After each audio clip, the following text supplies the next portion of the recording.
ఒకటి కూడా మళ్ళీ అపీల్ చేస్తున్నా. ఈరోజు చాలా మంది ముందుకు వచ్చారు. ఆ పేర్లు కూడా ఎప్పటికప్పుడు రిలీజ్ చేస్తున్నాం. కొంతమంది 1 crore అని 50 లక్షలని 10 లక్షలు 20 లక్షలు ఇస్తున్నారు. ఈ సీఎం రిలీఫ్ కింద ప్రత్యేకంగా విజయవాడలో వచ్చినటువంటి వరదలపైన ఈ నగరంలో జరిగినటువంటి డ్యామేజ్ పైన అందరినీ సహకరించమని కోరాం. చాలా మంది వస్తున్నారు.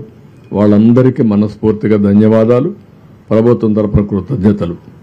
నేను ఒకటే అందరినీ కోరుతున్నా, ఇక్కడ విజయవాడలో ఉండేవాళ్ళు కూడా ఆ స్ఫూర్తి రావాలి.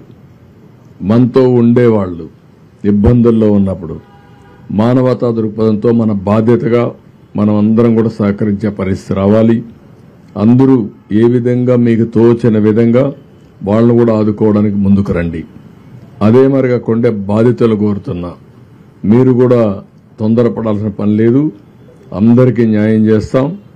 ఇప్పటికే మీరు చూశారు, 3వ రోజు చరిత్రలో ఇంత పెద్ద విపత్తు ఎప్పుడు రాలేదు. కానీ ఆ విపత్తును ఆదుకోవడం కూడా ఎంత సమర్థవంతంగా చేశామో మీరు చూశారు. ఈరోజు ఒక ముఖ్యమంత్రిగా మీరు చూస్తే ఒక 4:30-5 గంటలు ప్రొక్లైన్లో వెళ్ళానంటే నాకు వాస్తవ పరిస్థితులు ఎక్కడైతే జరుగుతున్నాయో అక్కడికి పోవాలంటే వేరే మార్గం లేదు. నేను హెలికాప్టర్లు వెళ్ళొచ్చు, కానీ హెలికాప్టర్లు వెళితే పైన చూసేదానికి అవకాశం ఉంటుంది. డెప్త్కి పోలేం. డెప్త్కి పోవాలంటే ప్రజలతో ఇంటరాక్ట్ అయితే తప్ప సాధ్యం కాదు. అందుకని రోడ్డు మీద వచ్చి నేను చూశాను. రిమోట్ ఏరియాస్కి ఎవ్వరూ పోలేని ప్లేసెస్ కూడా వెళ్ళాను ఈరోజు. అవన్నీ కూడా స్టడీ చేశాను. ఆ విషయాలన్నీ మా వాళ్ళతో షేర్ చేసుకున్నాను. మా వాళ్ళు కూడా చాలా వరకు ఆల్ అడ్మినిస్ట్రేషన్ మొత్తం గ్యారప్ అయ్యారు. రేపు ఎల్లుండో మీకు చాలా వరకు నార్మల్సీ తేవడానికి సర్వ విధాల ప్రయత్నం చేస్తున్నాం, తీసుకొస్తాం. Thank you. అవి కూడా పెట్టాం, డిజిటల్ పేమెంట్ పెట్టాం, QR కోడ్ ఇచ్చాం. అవన్నీ కూడా వర్కౌట్ చేసి ఎప్పటికప్పుడు మీడియాకి ఇస్తున్నాం, పేపర్లో ఇస్తున్నాం, ఎలక్ట్రానిక్ మీడియాకి ఇస్తాం. అది మరి సోషల్ మీడియా ప్లాట్ఫామ్స్ కూడా పెడుతున్నాం.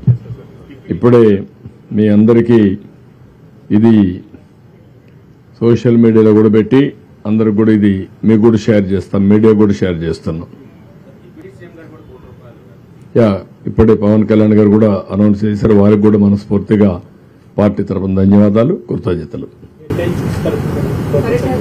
ఇచ్చారా? అది లేదు, రియల్గా నాది లేదు. చేశారా?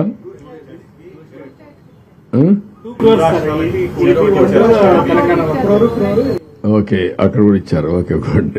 నాకైతే ఐడియా లేదు, వాళ్ళు చేశారు.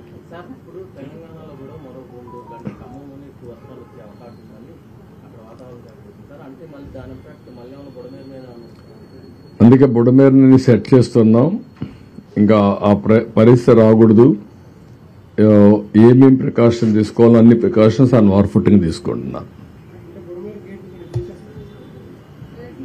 గేట్లు మూసేస్తేనే సమస్య పరిష్కారం అవుతుందని కాదు. ఆ సైడు ఈ సైడు దాని మీద ఆ బ్రీచ్ ఉంది. ముందు ఆ బ్రీచ్ క్లోజ్ కావాలి. అది వైఎస్ఆర్ కాంగ్రెస్ పార్టీలో ఆ బ్రీచ్ పడింది. ఇప్పుడు కూడా బుకాయిస్తున్నారు. బుకాయింపులొద్దు.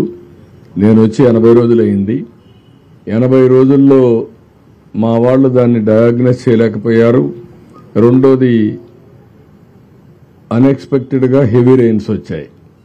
మీ మానవ ఫెయిల్యూర్. రెండో పక్కన ఇది ఇప్పుడు మాట్లాడుతున్నారు ఏదో మా మీద నెడుతుందని. ఎవరి మీద నెట్టక్కర్లా. మీరు చేసినటువంటి నిర్వాహకం ఈరోజు రాష్ట్రాన్ని వెంటాడుతూ ఉంది.